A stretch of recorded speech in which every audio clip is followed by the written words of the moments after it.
మెదక్ జిల్లా రామాయంపేట మున్సిపాల్లో మరి జీతాలు ఈరోజు 13వ డేట్ వస్తుంది. ఇప్పటి వరకు కూడా మున్సిపల్ కార్మికులకు జీతాలు లేవు. ఒక్క సమస్య కాదు, భయంతో పని చేస్తున్నారు తప్ప భక్తితోని మాత్రం పని చేస్తలేరు. అయ్యో మమ్మల్ని ఇలా తిడతారో ఏమో, తీసేస్తాము అన్న భయమే ఎక్కువ పెట్టడం అనేది జరిగింది. ఈ 4-5 సంవత్సరాల నుండి వాళ్లకు సంవత్సరానికి ఒక 2 జతల బట్టలు ఇవ్వాలి. కానీ ఈ 5 సంవత్సరాల పాలనలో ఒక్క సంవత్సరం జత బట్టలే ఇచ్చిరు తప్ప ఇదివరకు కూడా ఒక్క బట్ట కూడా ఇవ్వలేరు. ప్రతి సంవత్సరము 2 జతలు, ప్రతి నెల చెప్పులు, మాస్కులు, బ్లౌజులు ప్రతి ఒక్కటి ఇవ్వాలి. సబ్బులు, నూనెలు కూడా 6 నెలలు, ఏడాదికి కూడా ఒక్కసారి ఇవ్వలేరు. మొన్న మేము ఒక్కరోజు బంద్ పెడితే తెల్లారి 2 రోజులకు తీసుకొచ్చి ఇచ్చారు. అంటే ఏమన్నంటే మున్సిపాల్లో పైసలు లేవు అని చెప్తున్నారు, మరి డబ్బులు వస్తలేవట. ఈ రామాయంపేట మున్సిపాల్ అయిన తర్వాత ఇల్లు పన్నులు కడతలేరా అని చెప్పి ఇలా ప్రశ్నిస్తున్నాం. అట్లే నల్ల ట్యాక్సులు కడతలేరా అని చెప్పి అడుగుతున్నాం. ఇల్లు ట్యాక్సులు ప్రతి సంవత్సరం కడుతున్నాం.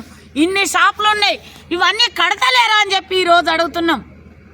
అట్లే 7 నెలల నుంచి వీళ్ళ డబ్బులు జీతంలోకి వెళ్ళి కడిగేసిన పైసలు కూడా వీళ్ళకి వేయడం లేదు. పిఎఫ్ పైసలు, ఈఎస్ఐ లేదు.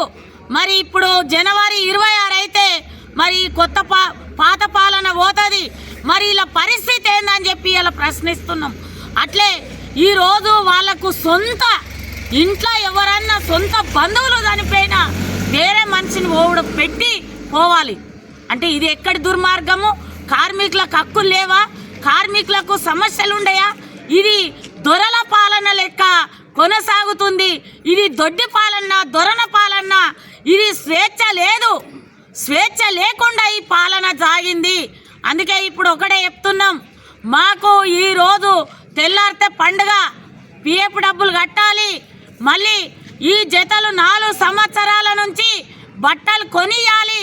సబ్బులు ఎన్ని పెండింగ్లు ఉన్నాయో అవన్నీ ఇవ్వాలి. అట్లే జీతం కూడా ఈరోజు మొన్న వాళ్ళకు చూపెట్టిండట ఫోన్లో, ఏమని మీరు ఇంటికి పోయేసరికి మీకు డబ్బులు అకౌంట్లో వస్తాయని. ఇది ఎక్కడ అబద్ధం? ఇది ఎక్కడ దుర్మార్గం? మేము అడుగుతున్నాం. ఈరోజు ఈ మున్సిపల్ పాలన కొనసాగింది, కార్మికుల మీద పెత్తనము సాగింది. ఇప్పుడైనా మొత్తము క్లియర్ చేసేంత వరకు పని బంద్ పెడతామని చెప్పి సిఐటిగా హెచ్చరిక చేస్తున్న బాలమణి. మున్సిపల్ కార్మికుల ఐక్యత,